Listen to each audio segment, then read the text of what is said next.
Hello YouTube, my name is Bowtied Media, and today I have a review of Run the Jewels album RTJ4. And while I'm primarily an electronic EDM focused music review channel, that's the idea, is that I'm just a focus. I'm not necessarily only doing electronic EDM music.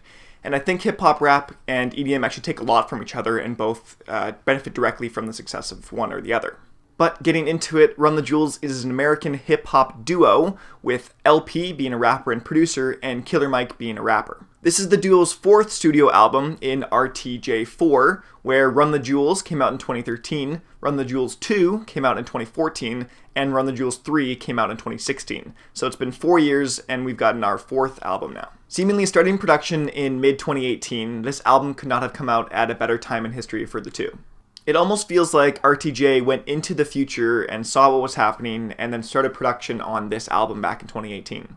But to me, that just further cements that these issues have obviously been going on for such a long time, and that this album is not just a product of what's happening in today's time. This project serves as a perfect piece of art, history, and even a call for action.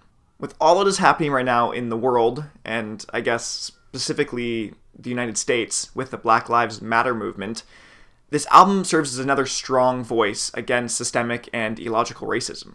As a bit of a caveat, I, obviously being a white male, I'm also from Canada, and so while I'm really not anywhere near, I guess, the epicenter of where all these issues are taking place and the movement as a whole, I'm also pretty, I guess, well removed from the instances and, I guess, the pain that a lot of these people have been feeling. So ultimately, my scope and understanding is quite limited, and I recognize that, and I am right now. Getting back to the album, I think the two of them serve as a great symbol for actually the movement as a whole, considering that LP is white and Killer Mike is black, and both of them come from very, very different cultural backgrounds. The fact that two of them can come together for a project like this and share the same vision and goal. Just in general, it's great to see two brilliant producer rappers come together and create a project for something like this, and to be a voice against injustice. Starting off, the project is Yankee and the Brave, Episode 4, and it serves as a fantastic intro track to both the production and lyrical content of what the album is going to pursue. Killer Mike starts off the entire project with some fire, quick bars that use some impressive wordplay, and it really sets a precedent for what's about to come. And not more than 30 seconds later, LP comes and gives the same treatment to the track. Ooh La La was the first and I guess only single released off of this project, this album, and what I love the most about it is actually the disc scratching from DJ Premier. Vinyl scratches are kind of my favorite sample sound noise, and he absolutely hits it out of the park with this. Greg Nice's chorus is a little underwhelming and almost feels, I don't know, to me like a very different than what the actual track and I guess album as a whole is trying to convey.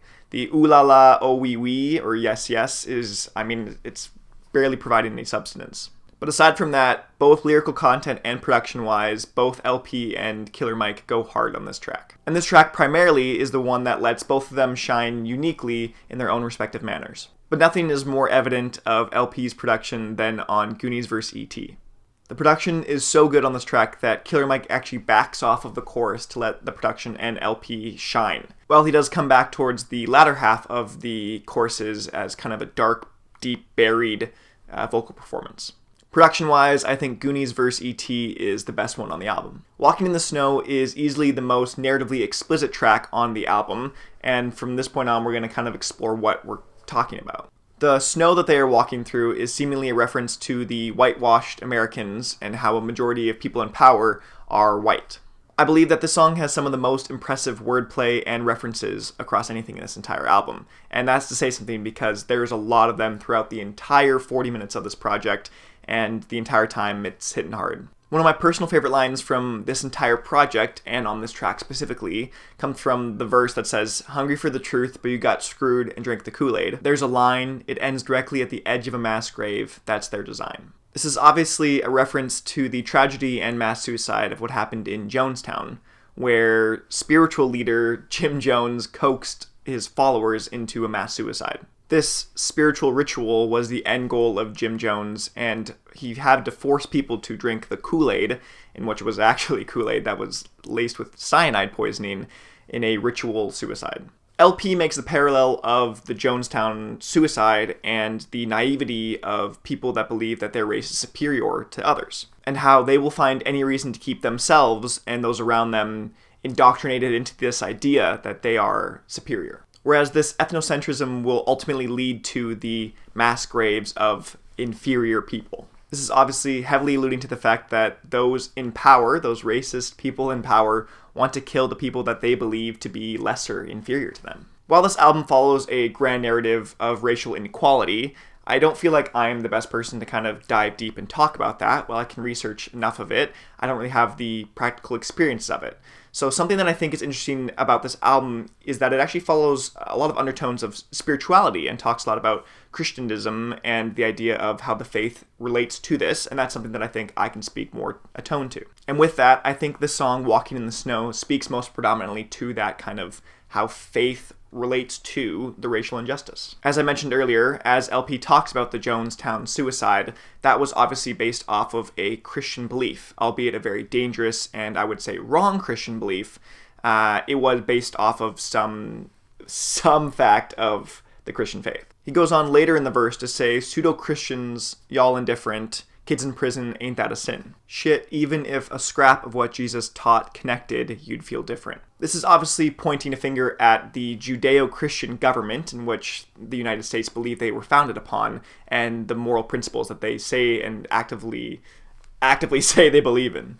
While in reality, we don't see these moral virtues and values really fulfilled and expressed by the American government. Well, obviously they couldn't have planned for this to have coincided with very, very recent events, like Donald Trump going on and holding a Bible in front of a church, which looked super, super awkward. I'm not really going to get into it, but you can see that they are proclaiming that they are doing this all because of their Christian beliefs. Well, RTJ further goes on to say that while they may have this belief, they are not showing it really in any capacity. A line from Killer Mike in Pulling the Pin kind of drives this nail home when it says, "Fuck the political, the mission is spiritual." It's a notion that this movement is no longer a political movement, or it really never was.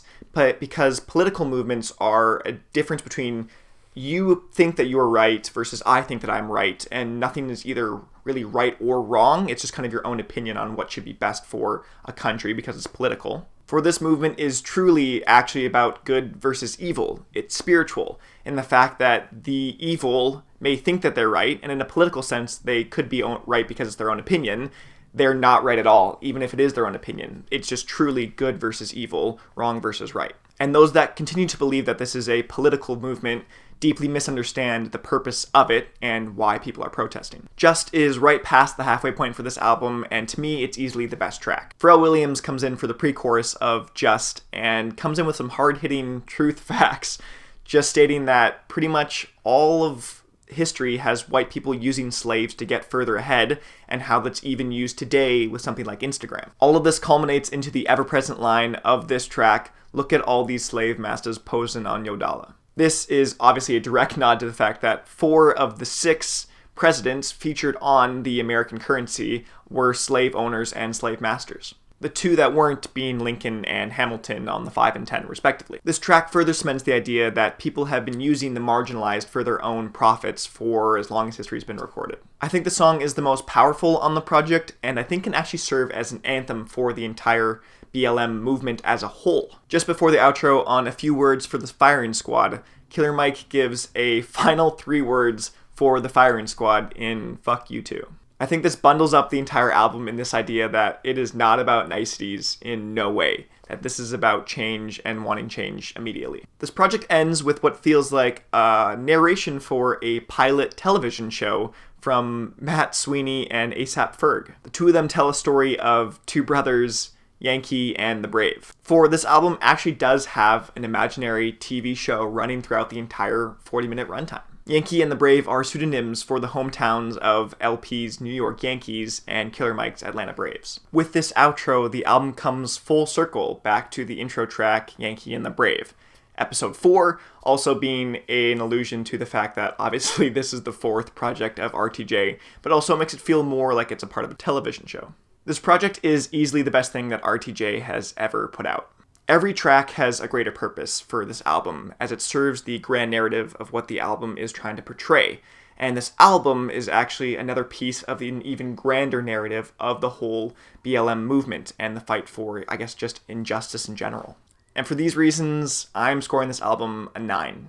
I've been Bowtied Media. Thank you so much for watching, guys. If you have any comments below, am I really right? Am I really wrong about something? Just let me know. I want to hear them in the comments below. If you want to see me review another album or EP in particular, it doesn't have to be electronic music focused, let me know again in the comments below. Leave a like if you like. If you want to see more content like this, subscribe, and I will see you guys in another video.